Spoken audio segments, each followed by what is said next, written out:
First things first, if you saw my unboxing video, I said double needles. It is called twin needle. These are the measurements I used for my scrunchies. So I'm going to show you the two methods I use to make scrunchies. The first one I do not prefer as much as the second. There are several different methods out there, but I'm just going to show you the two that I learned from. This one you fold hot dog style, as you see, and you sew it wrong side out. I had to rip out the seam because I forgot to leave a gap for when you insert the elastic and also when you turn it to right side out. And this is the gap that I was referring to here. So I'm going to show you the back stitch button, and I want to talk about that for a second. Whenever I was doing the back stitch, I had no idea that you didn't have to do the back stitch on the whole item. This is me trying to back stitch the whole item and showing you that it didn't line up with the original seam. Out of the many videos that I watched, I don't recall having anyone say you should only back stitch a couple stitches, but that's what it is. It's just locking that seam so that it doesn't unravel. But also, here is the pro definition. In this method, which I didn't record, you are supposed to take your tube that you sewed from one end to the other and take a safety pin and push it through to the other end till you have a half tube like you see here. The reason why this isn't my favorite method is because you have to hand sew, as you see, and I am not the greatest at it. I do think this would be a simple method, a more simple method if you are really great at hand sewing, but as you see, my seam here is not looking so pretty. And after all of that stitching and all of that work, I sped it up for you guys, but it was actually a while, and I took a break and I cooked for my family. Obviously that was in a crock pot, but it was time. It was time to eat, get refreshed, and start over again. On to the next step rather. In that gap allowance, you're going to insert the elastic. So here you put a safety pin in the elastic.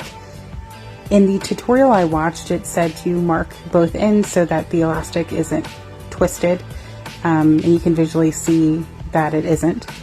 I would highly recommend putting another safety pin on the other end, just because if you lose that elastic on the other end, which I did a couple times, it's like trying to get your toddler off the playground. You are not going to get that elastic back easily. It'll hide from you, and you'll have to just dig around for it and waste a ton of time.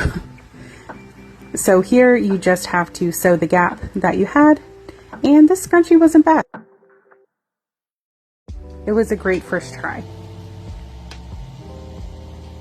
This is the method I prefer, and I didn't try it at first because I felt like it looked more complicated than the one you just saw, but in the end it gave me a better result.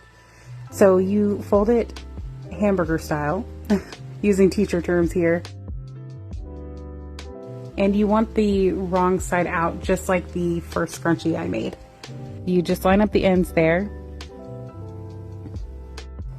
and go ahead and sew those two ends together. As you'll see, I did back stitch on this one when I finally figured out how to.